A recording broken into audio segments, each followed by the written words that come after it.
William Shakespeare कहते हैं नाम में क्या रखा है, लेकिन जब बात आती है यहूदियों की, नाम बहुत कुछ कहता है एक व्यक्ति के बारे में, उसका जीवन के बारे में, उसका कैरेक्टर, सब कुछ से जुड़ा होता है उसका नाम। ऐसा ही नामों का सूची यानी कि जीनेलॉजी में दिखाई देते हैं।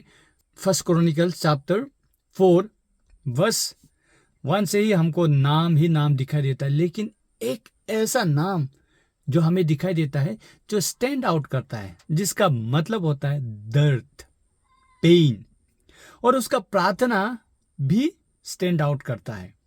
और ये इतना पावरफुल वाला प्रेयर है, इतना बोल्ड प्रेयर है कि आपको इंस्पायर करेगा, आपको चैलेंज करेगा बड़ा प्रार्थना करने के लिए, और आपको इंस्पायर करेगा आपके जीवन में आगे जाने के लिए, चाहे मिनिस्ट्री हो, चाहे आपके कैरियर हो, चाहे आपके आत्मिक जीवन हो, चाहे आपके पारिवारिक जीवन हो, हर एक क्षेत्र में आगे बढ़ने के लिए आपको इंस्पायर करेगा।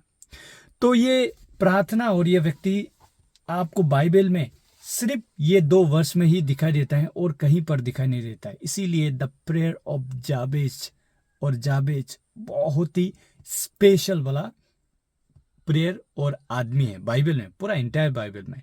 तो इस वचन को हम पढ़ेंगे और इससे हमें क्या सीखने मिलता है उसको भी हम देखेंगे। जाबेज was more honorable than his brothers. His mother had named him Jabez, saying, I gave birth to him in pain. Jabez cried out to the God of Israel, Oh, that you would bless me and enlarge my territory. Let your hand be with me and keep me from harm so that I will be free from pain. व्यक्ति के बारे में जो characters बता रहा है कि ये ऑनरेबल है, किन से? इनका भाइयों से कई गुना ज्यादा अधिक ये सम्मान्य व्यक्ति है, यानी कि ही वॉज राइचियस मैन। और दूसरा यहां पर क्या बता रहा है कि उनकी माताजी ने इनका नाम जाबेज रखा। क्यों? क्योंकि इन्हें दर्द के साथ में पैदा किया गया था। जैसे मैंने शुरू में बताया कि यहूदियों का जो नाम होता है, उनका कैरेक्टर, उनका जीवन का साथ में आइडेंटिफिकेशन, यानी कि नाम बहुत कुछ बताता है उनके बारे में, उनका कैरेक्टर के बारे में, उनका जीवन के बारे में। जैसे आप मोसेस को ले लीजिए, मोसेस का मतलब होता है ड्रोन आउट ऑफ वाटर, यानी कि पानी से जिनको निकाला गया, और उनके जीवन में भी ऐसे ही होता है, पानी से उनको निकाला जाता है एज ए बेबी इन्फेंट। और इसी प्रकार से जैसे आप जेकब के बारे में पूछोगे, जेकब का अर्थ होता है डिसीवर, और डिसीवर उनके कैरेक्टर में ही डिसीविंग नेचर होता है, जब तक कि परमेश्वर उनको नाम नहीं बदलते। इस व्यक्ति के जीवन में भी दर्द था, लेकिन ये दर्द से बाहर कैसे आया? उसने सबसे पहले अपने आप को जाना, वो कौन है, यानी कि उसका आइडेंटिटी, उसका रियलिटी, उसका सराउंडिंग को जाना। हम इम्प्लाइड वे में से ऐसे समझे कि वो दर्द में पैदा हुआ आदमी है, उसका दर्द किसी भी प्रकार का हो सकता है। और दूसरा, इसने ईश्वर को जाना, यानी कि ईश्वर को पुकारा, ईश्वर को पुकारा। और कैसे प्रार्थना किया?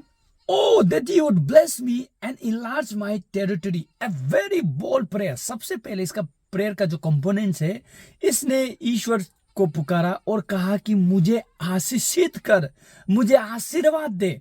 बहुत सारे लोग आशीष के लिए प्रार्थना नहीं करते, अपने मिनिस्ट्री में आशीष के लिए, अपने परिवार में आशीष के लिए, अपने कामकाज में आशीष के लिए, अपने जीवन में आशीष के लिए बहुत सारे लोग होते हैं, प्रार्थना नहीं करते।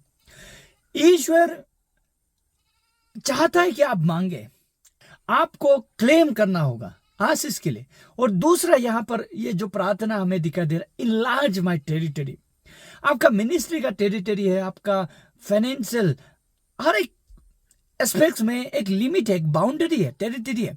और प्रार्थना ऐसा हो कि वो इनलार्ज हो, आपका इन्फ्लुएंस का, आपका इम्पैक्ट का, आपका जीवन में हर एक बिजनेस का जो बाउंड्रीज है, जो लिमिटेशन है, वो बढ़ते जाए, यानी कि आपका टेरिटरी आगे बढ़े, मिनिस्ट्री आगे बढ़े, बिजनेस आगे बढ़े, हर एक क्षेत्र में आपको ब्लेस्ड होना पड़ेगा।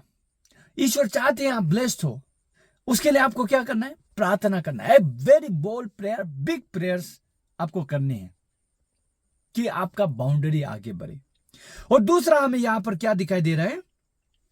उसके प्रार्थना में यहां पे वचन बता रहा है कि उसने सिर्फ आशीष के लिए प्रार्थना नहीं किया, उसने सिर्फ उसका बाउंड्री को बढ़ने के लिए प्रार्थना नहीं किया, दूसरा क्या प्रार्थना किया? Let your hand be with me and keep me from harm that I will be free from pain. और ये दूसरा प्रार्थना क्या है कि आपका हाथ यानी कि आपका उपस्थिति मेरे साथ में हो। ये सेल्फिश हो के ये नहीं बोल रहा कि मेरा बाउंड्री बढ़ जाए, मेरे जीवन पूरी तरीके से एबंडेंट हो, और साथ में ईश्वर को भी मांग रहा है। यानी कि ईश्वर का ब्लेसिंग को आप उसका प्रेजेंस का साथ में अलग नहीं कर सकते। ईश्वर आपका जीवन में होगा तभी जाके आप आशीषित होंगे, स्पिरिचुअली, फाइनेंशियली, एवरी एस्पेक्ट्स में, तभी जाके आप आशीषित होंगे। बिना ईश्वर का आप आशीष को एक्सपेक्ट नहीं कर सकते। ईश्वर आपके साथ में नहीं है तो आप कैसे एक्सपेक्ट करोगे कि उसका आशीर्वाद आपके साथ में? ये दो अलग अलग चीजें नहीं है, एक ही चीज है। ईश्वर है तो आशीर्वाद भी है। यानी कि दर्द बहुत सारे हैं, मुश्किलें, संघर्ष बहुत सारे हैं, लेकिन जब ईश्वर आएंगे, जब उनका आशीर्वाद होगा, तो वो दर्द से भी आजाद हो सकते हैं। उस तकलीफ, उस पीड़ा से भी आजादी आपको मिल सकता है जब ईश्वर का आशीर्वाद, ईश्वर का हाथ आपके ऊपर में हो। ईश्वर की इच्छा अनुसार आपके जीवन से वो दर्द को भी ईश्वर बाहर करेगा जब उनका आशीर्वाद आपके साथ में होगा। आप सिर उठाएंगे, मुस्कुराएंगे, आनंद से आप जिएंगे जब ईश्वर का आशीर्वाद आपके साथ में होगा। और वचन बाद में क्या बता रहा है? God granted his request. ईश्वर ने उनका प्रार्थना को सुना। यानी कि ईश्वर का इच्छा है ये प्रार्थना करना, ईश्वर का इच्छा है इस प्रकार से प्रार्थना करना। This can be A model of prayer. आप कीजिए, प्रार्थना कीजिए, क्लेम कीजिए ईश्वर का आशीर्वाद को आपके जीवन में। आप दर्द में है, आपका संघर्ष चल रहा है, आपका हालात, परिस्थिति, आपका जीवन में कुछ भी क्यों ना चल रहा हो, आप मुश्किल दौर से गुजर रहे हो, लेकिन आप प्रार्थना करना बंद मत कीजिए।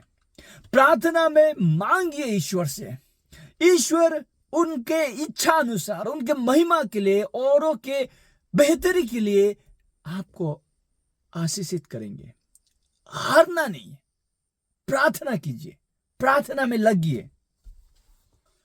हमें बहुत कुछ इस व्यक्ति और इसके प्रार्थना से सीखने को मिलता है।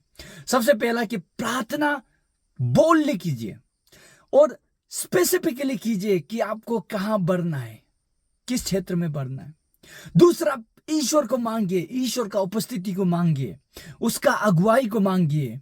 और यह भी पता चल रहा है कि हमें प्रार्थना करना है कि हमें हानि से ईश्वर बचाए, पाप से बचाए, तकलीफ से बचाए। यह भी प्रार्थना होना चाहिए।